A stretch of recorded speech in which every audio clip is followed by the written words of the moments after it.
સમાચારમાં આગળ વાત કરીએ તો વિવાદાસ્પદ સાધ્વી જયશ્રીગીરી પોલીસ જપ્તામાંથી ફરાર થઈ જતા ખળભળાટ મચી જવા પામ્યો છે। છેતરપિંડી અને હથિયાર રાખવા જેવા ગુનાઓમાં જેલમાં રહેલ સાધ્વી છેલ્લા એક સપ્તાહથી અમદાવાદની ઝાયડસ હોસ્પિટલમાં સારવાર હેઠળ હતી, જ્યાં બુધવારે મોડી સાંજે લગભગ 6 વાગ્યાની આસપાસ પોલીસ કર્મીઓની નજર ચૂકવીને તે ફરાર થઈ ગઈ છે।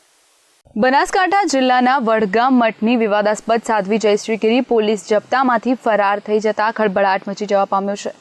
છેતરપિંડી અને હથિયાર રાખવા જેવા ગુનાઓમાં જેલમાં રહેલ સાધ્વીગીરી છેલ્લા એક સપ્તાહથી અમદાવાદની ઝાયડસ હોસ્પિટલમાં સારવાર હેઠળ હતી, જ્યાં બુધવારે મોડી સાંજે લગભગ 6 વાગ્યાની આસપાસ પોલીસ કર્મીઓની નજર ચૂકવીને તે ફરાર થઈ ગઈ છે, જેના પગલે અમદાવાદ સહિત મહેસાણા અને બનાસકાંઠા જિલ્લાની પોલીસ દોડતી થઈ છે। આ ઉપરાંત અન્ય સંબંધિત જિલ્લાઓની પોલીસને પણ એલર્ટ કરી દેવામાં આવી છે।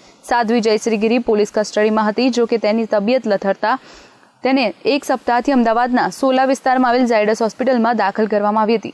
અહીં રૂટીન મુજબ 4 પોલીસ કોન્સ્ટેબલ અને એક મહિલા પોલીસકર્મી તેના પર નજર રાખી રહ્યા હતા, જો કે આ પોલીસકર્મીઓની નજર ચૂકવીને સાધ્વી ફરાર થઈ ગઈ છે। આ ઘટનાની જાણ થતાં જ શહેર પોલીસના ઉચ્ચ અધિકારીઓ તાત્કાલિક હોસ્પિટલ ખાતે દોડી આવ્યા તેમજ સમગ્ર શહેરમાં નાકાબંધી કરીને સાધ્વીને ઝડપી પાડવા ચક્રો ગતિમાન કર્યા છે। પોલીસે હોસ્પિટલના સીસીટીવી ફૂટેજ પણ જપ્ત કર્યા છે, તેમજ શહેરના તમામ વિસ્તારોમાં નાકાબંધી કરી દેવામાં આવી છે। શહેરના તમામ પોલીસ સ્ટેશનમાં પણ એલર્ટ જાહેર કરવામાં આવ્યું છે।